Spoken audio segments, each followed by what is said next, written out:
So as I engaged in the discipline of celebration today, really this was the essence of the practice for me. I spent time in my journal, and all I really did was catalog all of God's blessings in my life and all the things right now that are celebration worthy. So I just wanted to share a few of them with you. I wrote down for the unlikely journey that brought me here. And this might have been 5 or 10 minutes of reflection for me just on this one point, because all of us have just crazy, serendipitous, amazing stories.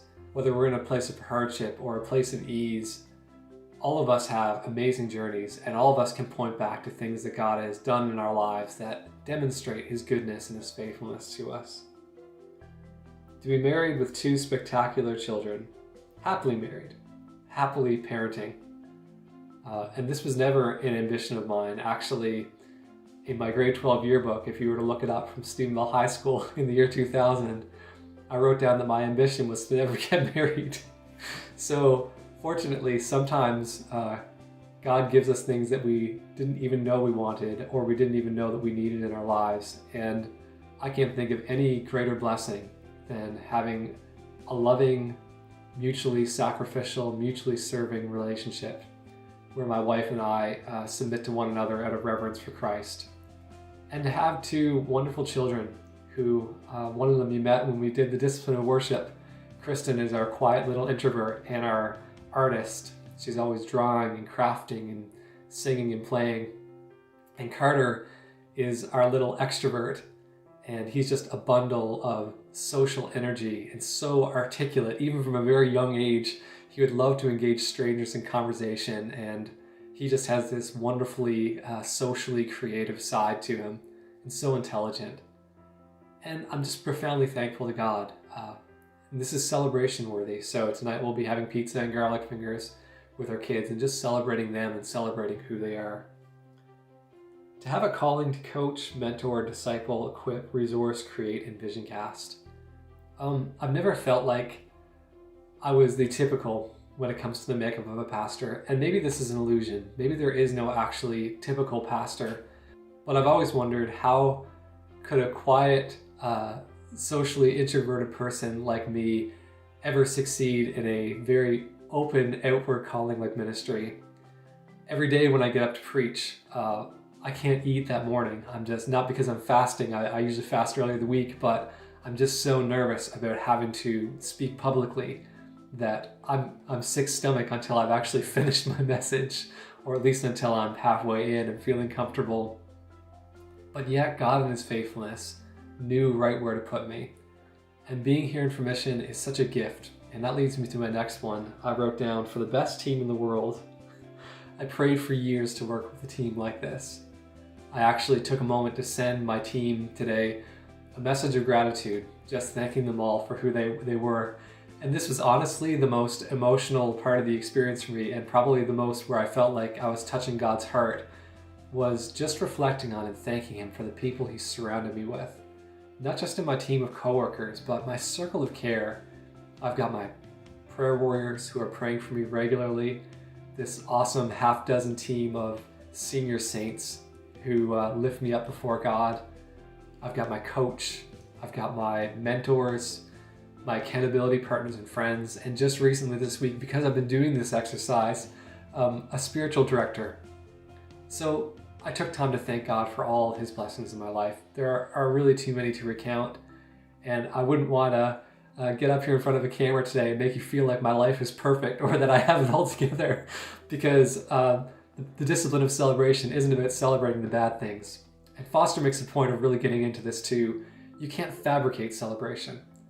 You can practice it, but you can't fabricate it. And when Paul is talking about rejoicing in Philippians and giving thanks in all circumstances, he doesn't mean giving thanks for all circumstances. There is evil in the world, and there are random, terrible things that happen to us on a regular basis just by virtue of us being in a sin-sick world and being human. You know, even before sin entered the world, back in Genesis chapter 2, we read, God saw that man was alone, and He saw that it wasn't good. So even back then, there was loneliness. Just being human means that we are going to have times that are difficult and trying. And during these seasons, the discipline of celebration shouldn't be something that we try to drum up or to feel happiness as an emotion all the time. We need to acknowledge all the parts of who we are as human beings, including our sorrow. And the Psalms are so helpful in this, because so many times the psalmist is in one moment breaking out in praise and joy and celebration for all God is, and then the next moment decrying his enemies and asking God to rain down his wrath on them. So to be human is to enjoy both celebration and sorrow.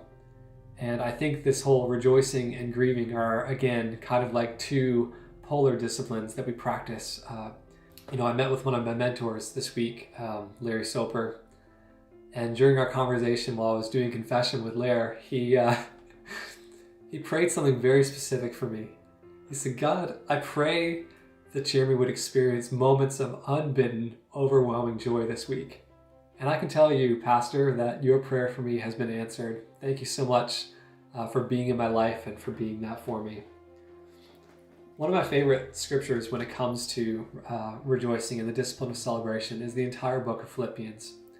I counted, I could be completely wrong, but I think 8 times in the book of Philippians, Paul commands us to rejoice.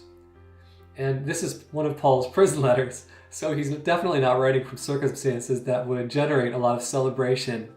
But over and over, he rejoices in things, and he tells the Philippians to rejoice. Kind of like Jesus, rejoice that your names are written down in heaven. Paul tells them to rejoice that the gospel is being preached in spite of persecution, in spite of wrong motives on the part of some people. He rejoices that even in prison, he has the hope of either being released or being with Jesus. I mean, just incredibly breathtaking in its scope. He says, rejoice in the Lord always. I'll say it again, rejoice. Let your gentleness be evident to all. The Lord is near. Do not be anxious about anything, but in every situation, by prayer, petition, with thanksgiving, present your requests to God, and the peace of God, which transcends all understanding, will guard your hearts and your minds in Christ Jesus. This is one of those scriptures that I teach my children to pray over them, and let them know that no matter what the circumstance they're going through, that God is with them, and that his peace transcends our natural inclination towards both fear and despair and hopelessness. There's always hope if you're in Christ. Foster says celebration is central to all the spiritual disciplines. Within a joyful spirit of festivity, the disciplines become dull, death-breathing tools in the hands of modern Pharisees. Excellent. Every discipline should be characterized by carefree gaiety and a sense of thanksgiving. I hope you noticed over and over in this study during the last 11 days, I've referred to disciplines as play. This is not supposed to be a rigorous, difficult exercise. This is supposed to be us practicing things that are life-giving and a part of Jesus's gentle yoke and light burden. I remember when I was growing up in church, I used to sit next to my grandmother when we were kids. And one day, Nan reached out to me and said, "Jeremy, my love, do you want a candy?" And she opened her Bible, and inside were these horrid-looking little shriveled black squares. And I remember picking one up and putting it on my tongue and almost immediately gagging in the middle of the church service. Now, just for transparency's sake, I developed a liking for these over the years. They're called Sen-Sens. If you can find one, please send me a packet because I can't find them anywhere. But I remember thinking in that moment, if this is what being in the Bible does to candy, what does it do to young children and human souls? We were never meant to live in a miserable holiness. And those who've spent time with Jesus should be the most carefree, slow-paced, wise, happy people on earth. Foster says again, celebration gives us the strength to live in all the other disciplines. He says that when it's faithfully pursued, the other disciplines bring us deliverance from those things that have made our lives miserable for years. And this is the whole point. This is like the concluding statement to this study, even though we have one more day to go. And you could go over and see how each of the disciplines kind of prepare us for or liberate us from things that have worked their way into our lives unconsciously And through developing these habits and playing and practicing these things, especially in community, we can find a new sense of joy and passion. I never expected some of the experiences that I've had playing with these disciplines over the past 12 days. Quite honestly, this has been an accelerated time of spiritual growth for me. Just putting your mind to practicing some of these things that you know that you should be doing but you never make time for. Well, finally, I'm making time for some of them, and I'm finding that I'm practicing a lot of disciplines on other days that weren't scheduled just because God brings them to my attention and says, hey, this might be good for your soul to do this today. I'm going to read that part one more time. Celebration gives us strength to live in all the other disciplines.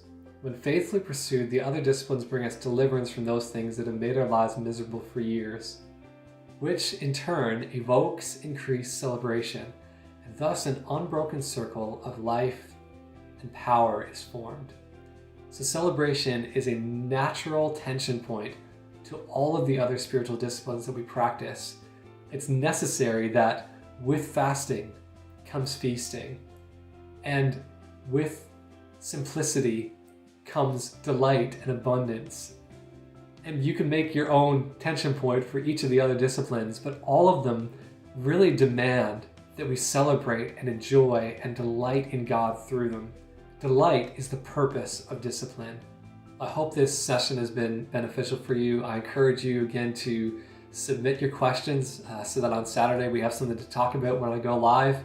I'll be recording that session as well, obviously, to make it a part of our study. And just come prepared to interact, discuss. I've so enjoyed being in this community with all of you during this time. Until next time, grace and peace.